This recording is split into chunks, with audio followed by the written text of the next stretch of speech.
The bells of Beaumont Tower ring out across campus tonight, marking the second anniversary of the mass shooting at MSU. It is our top story at 11. Thank you for joining us. I'm Sherry Jones. And I'm Siobhan Klepfer. The MSU community paused to remember the 3 students killed and the 5 others injured when a gunman opened fire on campus 2 years ago tonight. Students, staff, and community members gathered at Beaumont Tower, reflecting on that tragic day with a moment of silence. Zena Issa was there, and she joins us now with more. Zena? Sherry, Siobhan, it was a night of remembrance and reflection. The gathering at Beaumont Tower was just one of many tributes throughout the day aimed at supporting healing and unity.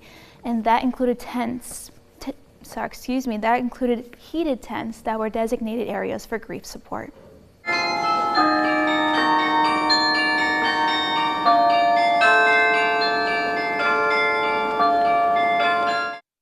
At 8:10 p.m., the bells of Beaumont Tower rang for 15 minutes, marking the moment in time when the first shooting took place at Berkey Hall, and then minutes later when the gunman opened fire again in the MSU Union. That was followed by a moment of silence to remember Brian Frazier, Ariel Anderson, and Alexandria Werner. Both the MSU Union and Berkey Hall were lit in green light, symbolizing unity and remembrance. One student tells me even though she wasn't a student at the time of the shooting, it was important for her to participate tonight.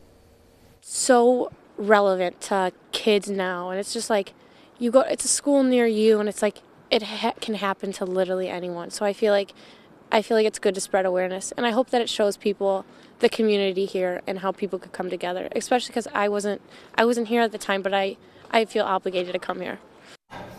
University leaders say they hope this day of remembrance provided Spartans with a sense of strength and solidarity. Classes were canceled today but will resume tomorrow. MSU faculty have been encouraged to remain flexible as students continue to process this anniversary. Back to you.